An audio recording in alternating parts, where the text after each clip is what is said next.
those people that were waiting online were able to walk around a little more, to spend a little more money. But Yeah, that it was, is what it that is. was yeah, on my end. I think that was my biggest error, was the Gold Club room and the Goldberg and Spring room not breaking down people into numbers. No, because if I did that, we had the MC there who could say, okay, 1 to 25 up next for the Bullet Club, and those people would have been floating around in the vendor room the whole entire time. Right. So I screwed up bad. Yeah, but you know what? Like I said earlier in the show, I said it doesn't matter if you're doing this 1 year or 27 years. There's always, you're only as good as your last show, and you can only learn from every show you do. Yeah. So, and considering this was your first show and you're only good as your last show, Chad, you did great, because this show, this show wasn't put on by a guy who anybody would have thought was his first show. People would have said, "Oh wow, this is really good. This guy must be doing this a long time." Yeah. Between owning my business and spending years at Legends and talking to those guys and Big Event and WrestleCade and WrestleCon, you just in your mind you pick apart the pieces and take the aspect of running a successful business, and that's how I applied it, and listen to the fans, and I always talk to the vendors, and I think pretty much everybody asked for feedback. What went right, what went wrong. Be honest. And just like you said, each time improve. No, it was good. It was definitely, it was well run. It was organized. There was a little quirky things that need to be worked out, but again, that's something that it's trial and error. You have to do it, and if it doesn't work, you try something else. That's with anything. That's not even wrestling. That's with anything you do in life. But all in all, it was just like I said. Like, I never sleep. I'm up usually all night, stressing, worrying. I was out cold both nights. Woke up so charged, ready to go, and absolutely no problems whatsoever. And and that, again, that's to your hard work. You absolutely promoted your ass off. I said before, it's like if there was a cocktail napkin that you could have slapped your logo on, you found a way to do it. It didn't matter. You had it on boats, walls, video screens, rest stops. You were at all the local wrestling shows, handing out stuff all over the tri-state area. You had a team of people doing it. You had other promoters doing it. When did you ever see any promoter from another convention handing out flyers to promote the convention? None. I've never seen that in my life. Never. Yeah, to be honest, I think that's one of my favorite things, that the event brought together the other promotions and promoters, and if we had I don't even know the exact number that we had, but if we had 1,000 people there for the event, that was exposure to every one of those promotions that came. So if each one of those promotions, 2 fans, 5 fans, 10 fans, it's good for everybody. It's about doing good business. Yeah. Shit, you had freaking lollipops there with wrestlers' faces on them and your logo, and it was just like, literally, I was expecting to go in the bathroom and wipe my ass with standalone toilet paper. That's not good. He's gonna have a special part of the grill where if you order a burger, they're gonna sear it with the logo in it. Oh my god. Oh man! But you know what? You built a brand. Chad, you know what? You know what people were complaining about? What's that? Didn't have no food or water there. Yeah, that's kind of weird. They had food right outside of the door on the right-hand side. And the clerk said to me the next day, they said the food is very poor during the convention, but they're very good at the wrestling show. And I said to them, oh, there was food here? And they said, yeah, it was right outside the door. I'm like, I had no idea. Oh shit! Yeah, I didn't know there was food. I knew there was water. Eventually we had to find it. It wasn't there at the start. It was probably there about a good hour after we got there at 10. So it got the water. They started selling water around 11. So that's 2 hours into your convention, and they finally decided to set up something to drink and stuff. So again, that's something that that's more detail to pay attention to for next time, to make sure that that detail is panned out and you know exactly what's going on for next time. So you know what time you definitely need food, you drink drinks, you know what time it needs to go out, things along that nature. So the other thing that was a little confusing, though, is getting off the elevator. There was no sign to tell you that the convention was that way. I kind of just I just listened for the noise. So I started getting closer and closer. I heard the music. I knew I was getting closer. Yeah. Yeah, on the inside of it was like the food and the stuff. The original idea, which, again, you know, it was listed to get done, was we were going to have a desk, a question and answer desk. You know, there was a nice desk in there across from Fanman Designs heading towards the exit, and that was supposed to be staffed where somebody could answer questions like, where's food? Where's this vendor? Where's this? How can I do this? What time is that? And that just never happened. Right. You know, so again, that was something that was assigned, but just never was delivered. Never happened. And you mentioned Chanman Designs, Chris Chandler. Got to give him a shout out too, because he handled all the graphics for pretty much everything for your show, and you know, hooked up all the promoters that requested the countdown. You know, whether it was from 9 down. I mean, I pretty much utilized them every single day to the point where we had the show. Mm-hmm. So I got to give him a shout out for you know, doing all that stuff. I mean, the guy literally was doing it from his phone while he was, you know, whatever he was doing, working, walking around. Like, he literally was sending me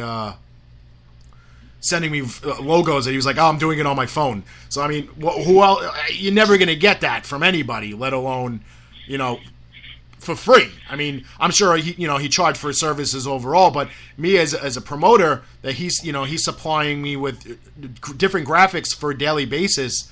I mean, that's amazing. So I got to give props to Chris.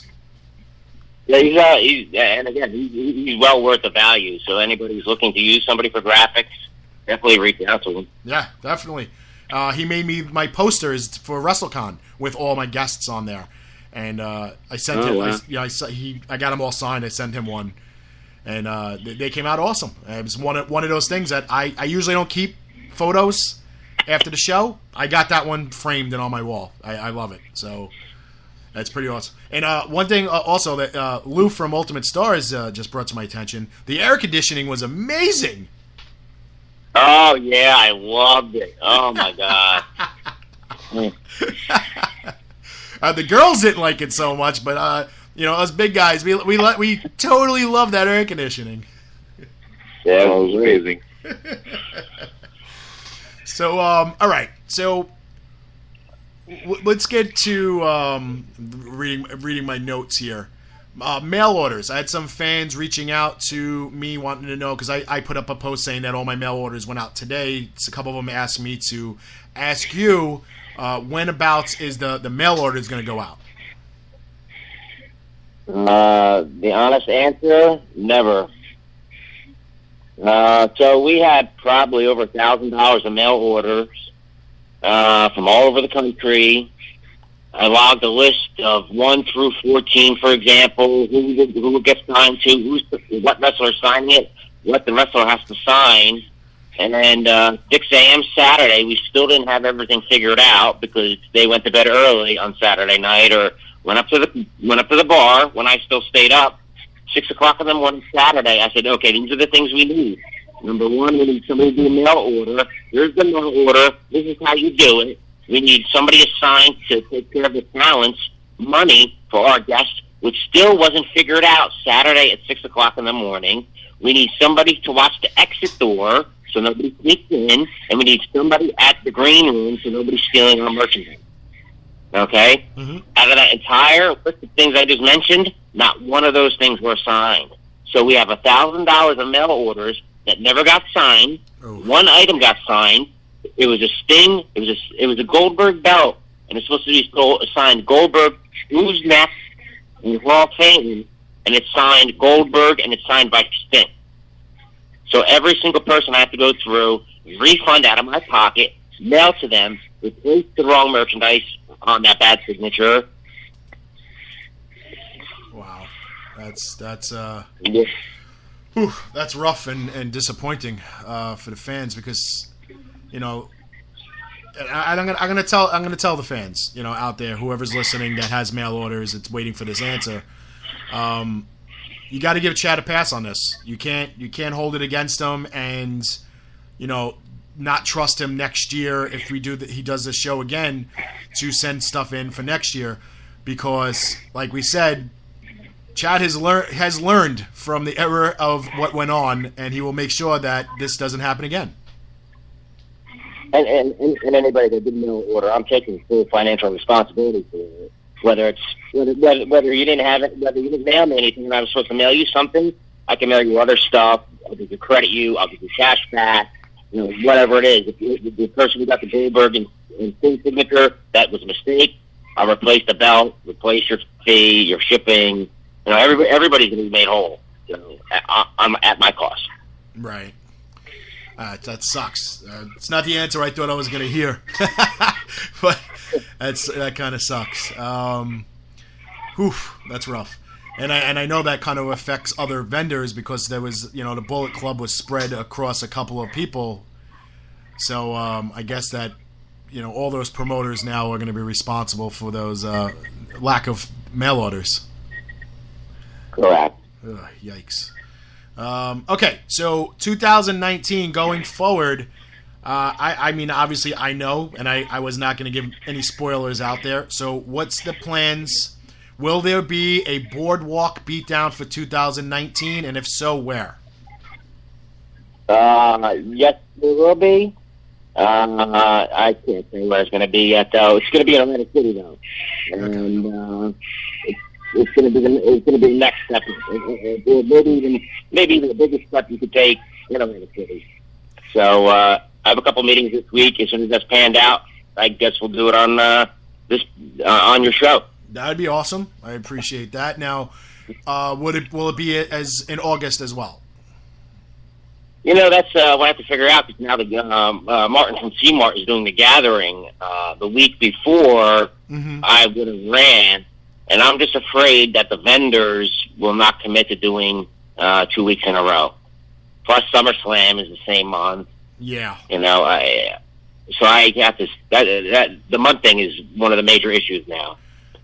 Yeah, I didn't even realize I forgot about that. So I mean, you possibility could be July or maybe see here. Yeah, so I have to figure out. Yeah, I mean, I would me personally, I would push towards July, for one reason, because if you push it towards September, you got kids going back to school, so they're less likely to travel and give up a weekend for Atlantic City because they're back in school. And then if this is like a 3-day event or a 2-day event, or, Atlantic City is a destination place, so they're not just going to go for the day and leave. A lot of people are going to stay. They're going to go out. They're going to go to a show. They're going to eat, whatever it is.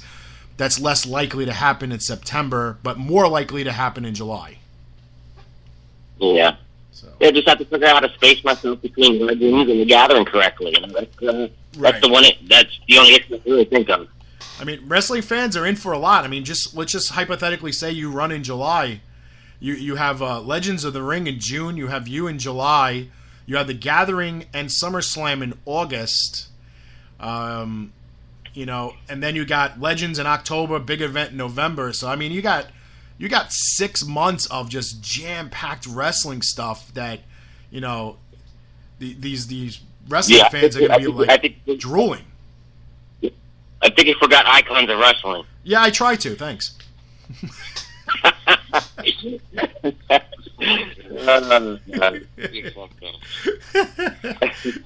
So, all right. So let's get into this other part. Let's get ready to rumble.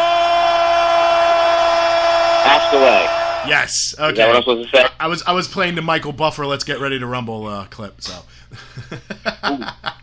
So, what the hell happens after all said and done? I'm not going to quote any crap that I read on Facebook. There was supposedly a physical altercation.